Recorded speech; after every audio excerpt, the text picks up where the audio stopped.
Assalamualaikum warahmatullahi wabarakatuh. Semoga semua kebaikan terlimpah kepada kita semua. Amin ya rabbal alamin.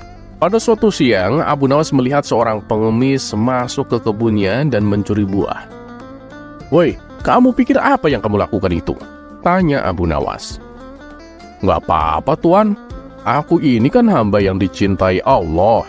Aku makan buah yang ada di salah satu pohon di kebun milik Allah," jawab pengemis itu dengan tenang. Begitu mendengar jawaban itu, Abu Nawas mengambil sebatang kayu dan mulai memukuli pengemis itu. "Laknat, kamu berani mencuri!" teriak Abu Nawas. Pengemis itu malah marah dan kemudian berkata, "Berani sekali kamu memukul seorang hamba Allah di kebun milik Allah." "Oh iya," jawab Abu Nawas, "aku hanya memukul seorang hamba Allah dengan tongkat kayu dari pohon milik Allah. Dan ini sudah menjadi tugasku menjaga kebun Allah."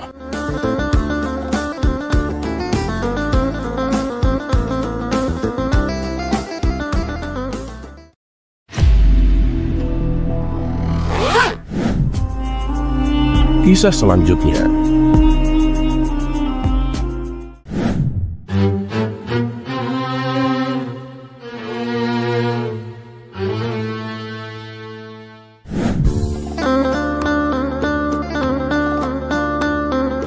Dikisahkan pada suatu pagi yang cerah, Abu Nawas tampak duduk termenung. Pasalnya hari itu ia tidak punya uang untuk membeli makanan. Istrinya menyarankan agar ia menjual barang apapun yang mungkin bisa menghasilkan uang. Lalu Abu Nawas teringat akan sepasang sepatu kesayangannya. "Oh iya, baru ingat. Selama ini kan Abu Jahil menginginkan sepatuku. Aku jual saja kepadanya," pikir Abu Nawas. Tanpa menunggu lama, ia segera menuju rumah Abu Jahil dengan membawa sepatu kesayangannya. "Abu Jahil, aku mau jual sepatuku nih," kata Abu Nawas. "Mau jual berapa?" tanya Abu Jahil. "Ya, 10 dirham sajalah Abu Jahil," jawab Abu Nawas. Mendengar itu, Abu Jahil sempat terkejut. Dalam hatinya ia berkata, "Kenapa dia menjualnya begitu murah ya? Pasti dia lagi butuh uang." Kesempatan ini langsung dimanfaatkan oleh Abu Jahil untuk menawar dengan harga yang semurah-murahnya. "Mahal amat, itu kan cuma sepatu bekas Abu Nawas. Kalau mau aku bayar 2 dirham, balas Abu Jahil. "Masa nawarnya segitu Abu Jahil? Bukankah kamu dari dulu menginginkan sepatu ini?" sahut Abu Nawas. "Ya itu dulu, sekarang udah enggak. Kalau nggak mau 2 dirham ya sudah," ujar Abu Jahil dengan dingin. Karena sedang membutuhkan uang, Abu Nawas terpaksa menjual sepatunya dengan harga 2 dirham.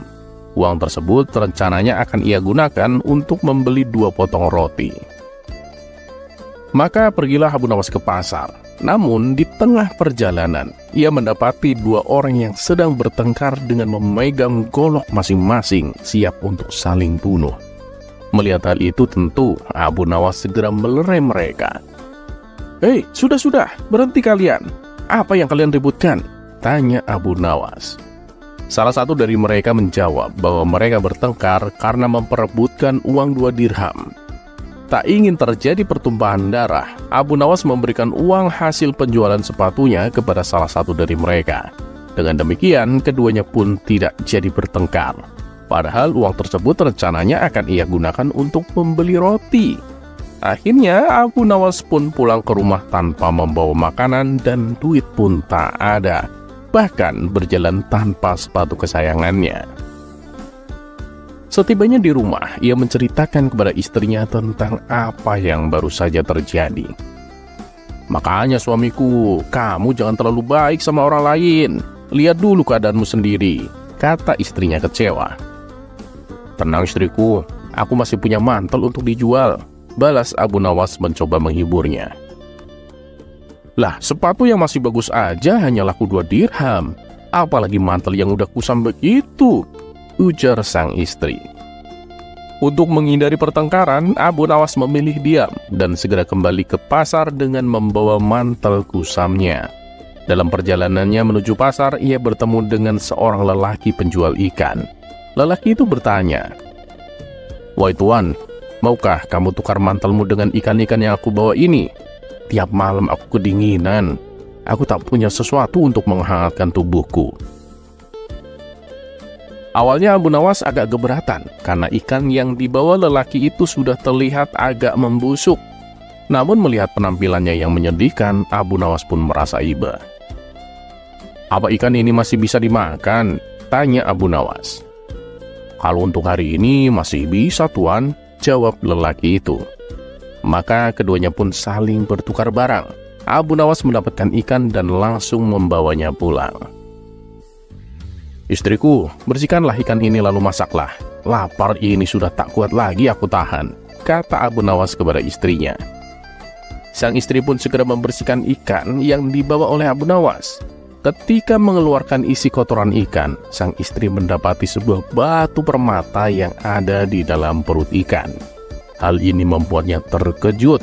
Ia pun segera memberitahukan kepada suaminya.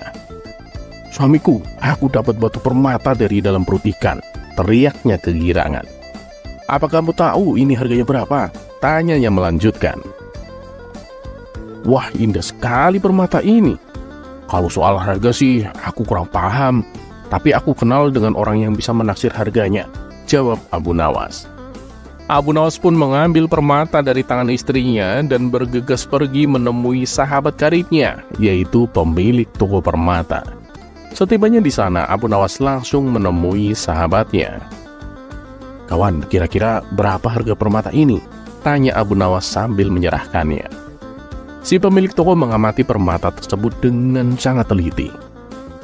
"Ini permata yang bagus, Abu Nawas. Aku beli 40.000 dirham. Gimana? Kalau kamu mau, aku akan membayarnya sekarang. Tapi kalau mau harga lebih, kamu bisa menjualnya kepada Tuan Hamid. Dia pasti bisa memberi harga yang lebih baik," kata si pemilik toko. "Oh gitu ya? Ya udah, aku mau ke rumah Tuan Hamid," balas Abu Nawas. Setibanya di rumah Tuan Hamid, Abu Nawas menawarkan batu permata miliknya. Tuan Hamid pun merasa kagum. "Aku paling bisa membelinya 80.000 dirham, Abu Nawas. Tapi kalau kamu mau harga yang lebih, kamu bisa menemui Saudagar Hasan. Aku yakin harga yang ditawarkannya akan lebih baik," kata Tuan Hamid. "Baiklah Tuan Hamid, kalau begitu aku mau ke rumah Saudagar Hasan," balas Abu Nawas. Saudagar Hasan yang paham betul soal permata langsung menawar dengan harga 120.000 dirham. Abu Nawas pun sepakat dengan tawaran tersebut dan pulang dengan membawa uang 120.000 dirham. Ketika ia sampai di depan rumah, ternyata ada penjual ikan yang berdiri menunggu kedatangannya. "Ada apa kawan? Dari mana kamu tahu rumahku?" tanya Abu Nawas. "Aku dengar kamu mendapatkan permata dari ikan yang aku tukar. Benar begitu?" tanya si penjual ikan.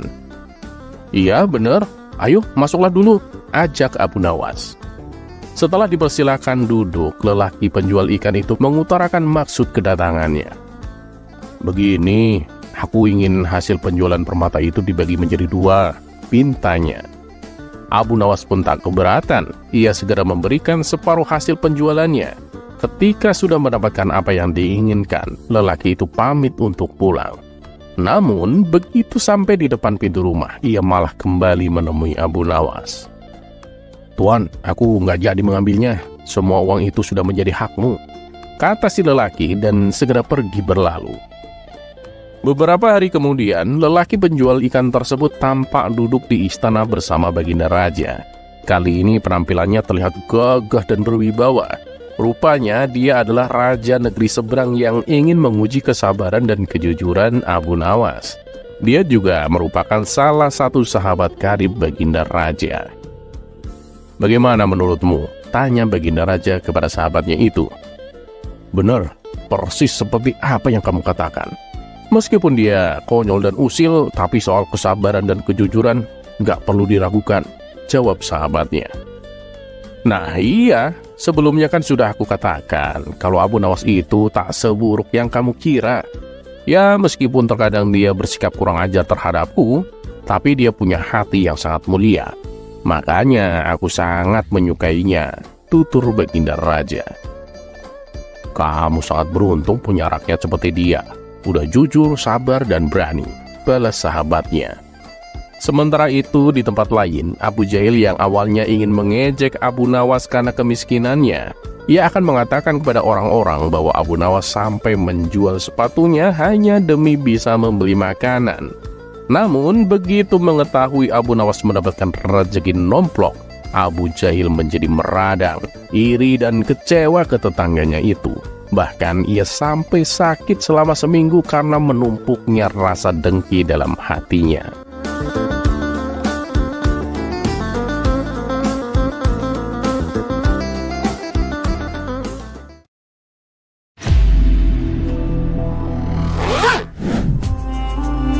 Kisah selanjutnya.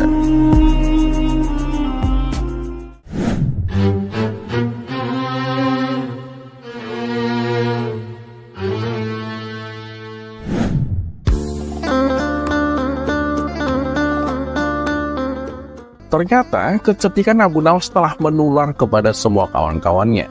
Sudah tak jarang lagi mereka semua menyelesaikan masalahnya dengan sendiri. Sehingga suasana tongkrongan Abu Nawas kini makin seru, karena satu persatu dari mereka menceritakan pengalamannya masing-masing dalam menyelesaikan masalah. Atau setidaknya bisa terhindar dari masalah hanya dengan bermodal kata-kata. Bahkan tak jarang Abu Nawas memuji mereka yang dirasa level kecerdikannya hampir menyamai Abu Nawas. Salah satu kecerdikan kawan Abu Nawas adalah dalam kisah kali ini, yang bisa membalikan situasi 180 derajat hingga memenangkan dirinya. Berikut kisah lengkapnya. Di suatu pagi yang cerah, Baginda Raja terlihat sangat gembira. Dan untuk meluapkan kegembiraannya, ia duduk di taman istana sambil bersenandung. Sang permaisuri yang melihat hal itu pun lalu menghampirinya. "Kelihatannya kamu sedang bahagia sekali," tanya sang permaisuri. "Benar istriku, hari ini aku dapat kabar yang sangat baik," jawab Baginda Raja. "Memangnya kabar baik apa hingga membuatmu sampai sebahagia itu?" tanya sang permaisuri penasaran. "Tadi malam aku bermimpi berjalan-jalan di taman surga yang indah. Nah, di dalamnya ada istana megah yang terbuat dari permata dan mutiara. Saat aku memasukinya, tiba-tiba ada suara misterius berkata kepadaku. Suara itu mengatakan kalau belum saatnya aku memasuki istana itu. Kelak istana itu akan menjadi milikku, asalkan aku berbuat adil untuk rakyatku dan juga mengasihi rakyat miskin." Seketika aku terbangun dari mimpiku. "Mulai sekarang permaisuri, aku akan menyayangi dan mengasihi semua rakyatku," kata Baginda Raja. Di saat itulah terlintas di benak Baginda Raja sosok Abu Nawas. "Selama ini aku sering mengerjai Abu Nawas. Aku akan panggil dia. Aku akan minta maaf kepadanya," pikir Baginda Raja. Maka beberapa pengawal istana diperintah untuk memanggil Abu Nawas. "Tapi Paduka, bukankah Abu Nawas telah gila? Semenjak kematian ayahnya dan ketika Paduka menyuruh dia untuk menjadi hakim, ia berperilaku seperti orang tak waras," tutur salah satu pengawal. "Sudah, bilang saja padanya kalau aku sudah tidak menginginkannya untuk menjadi hakim," balas Baginda Raja. Lalu berangkatlah beberapa pengawal menuju rumah Abu Nawas, dan sesampainya di sana mereka langsung dibentak oleh Abu Nawas. "Mau apa lagi kalian kesini? Pergi!" ardik Abu Nawas berpura-pura gila. "Kami diutus Paduka Raja untuk meminta Tuan Abu datang ke istana. Dan kata Paduka Raja, beliau sudah tidak menginginkan Tuan Abu untuk menjadi hakim," jawab salah satu pengawal. Sejenak Abu Nawas terdiam. Dalam hati ia bertanya-tanya, "Kalau itu memang benar, lalu apa tujuan Baginda Raja memanggilku?" Karena penasaran, Abu Nawas pun ikut bersama para pengawal berangkat ke istana. Dan tentunya masih dengan tingkah berpura-pura gila. Singkat cerita, datanglah Abu Nawas menghadap Baginda Raja. "Hei Harun, kau selalu saja mengganggu istirahatku. Ada apa kau menyuruhku datang kemari?" tanya Abu Nawas. Karena mengira Abu Nawas sudah gila, Baginda Raja tak marah saat Abu Nawas memanggil hanya namanya saja. Iya Abu Nawas, aku minta maaf. Tujuanku memanggilmu kemari karena aku mau minta maaf. Karena selama ini kan aku sering mengerjaimu. Aku juga tak akan lagi memaksamu untuk menjadi hakim, kata Baginda Raja. Abu Nawas pun terkejut dengan perubahan pada diri Baginda Raja. Ia tak lagi mudah marah, malah bersikap santun kepada dirinya meskipun Abu Nawas telah berbuat tidak sopan. Bagaimana kalau kita makan-makan Abu Nawas? Apalagi kalau menunya hidangan ikan, pasti nikmat dan lezat, ajak Baginda Raja. Dan tanpa pikir panjang, Abu Nawas menyetujui ajakan tersebut. Kemudian Baginda Raja memerintahkan salah satu prajurit memanggil seorang nelayan untuk membawakan ikan. Tidak berselang lama, datanglah nelayan itu dengan membawa ikan-ikan permintaan dari Baginda Raja. Ternyata sang nelayan adalah kawan Abu Nawas yang juga cerdik seperti dirinya. Setelah memberikan ikannya, Baginda Raja menghadiahi sang nelayan berupa uang sejumlah 1.000 dinar dan mempersilahkan sang nelayan untuk pulang. Saat si nelayan melangkah pergi, sang permaisuri berkata kepada Baginda Raja, "Paduka, uang yang kau berikan itu terlalu besar. Itu bisa membuat iri para prajurit istana. Mereka pasti akan merasa dibeda-bedakan," protes sang permaisuri. "Ya sudah, nanti semua prajurit akan saya naikkan upahnya menjadi 5.000 dinar," balas Baginda Raja. "Prajurit kita kan jumlahnya ribuan. Kalau kamu melakukan itu, nanti dalam waktu beberapa hari saja semua harta kerajaan akan habis," ujar sang permaisuri. "Lalu apa yang harus aku lakukan?" tanya Baginda Raja. "Panggil nelayan tadi dan tanyakan padanya, apakah ikan itu jantan atau betina? Jika ia menjawab betina, katakan kamu tidak menyukainya. Dan bila ia menjawab jantan, maka katakan juga bahwa kamu tidak menyukainya. Lalu suruh dia mengembalikan uangnya dan beri dia uang sesuai dengan harga yang wajar," saran sang permaisuri. Abu Nawas yang masih berada di situ berkata kepada Baginda Raja, "Harun, jangan mau diperdaya oleh seorang wanita. Tak perlu kau panggil nelayan itu, percuma saja." Akan tetapi Baginda Raja tak menghiraukannya. Ia tetap memanggil si nelayan dan bertanya kepadanya, "Nelayan, ikan yang kau berikan tadi jantan atau betina?" Si nelayan lalu mencium lantai di mana ikan itu diletakkan. "Ampun Paduka yang mulia, ikan ini bukan jantan, bukan pula betina, karena ikan ini telah dikebiri Paduka," jawab si nelayan. Baginda Raja pun tertawa mendengar jawaban tersebut dan memberinya tambahan uang 4.000 dinar. Saat si nelayan berjalan keluar istana, satu keping uang dinar jatuh ke lantai. Ia pun mengambilnya dengan cara membungkuk. Melihat hal itu, sang permaisuri kembali berkata kepada Baginda Raja, "Alangkah rendahnya sifat orang ini, sampai tak dapat berpisah dengan uang 1 dirham pun." Kemudian Baginda Raja hendak memanggil kembali nelayan tersebut. "Harun, jangan hentikan nelayan itu, percuma saja, biarkan dia pergi," cegah Abu Nawas. Lagi-lagi Baginda Raja tidak menuruti saran Abu Nawas. Ia tetap memanggil kembali si nelayan. "Hei nelayan, betapa rendah dan hinanya dirimu. 1 dirham saja tidak kau relakan diambil orang.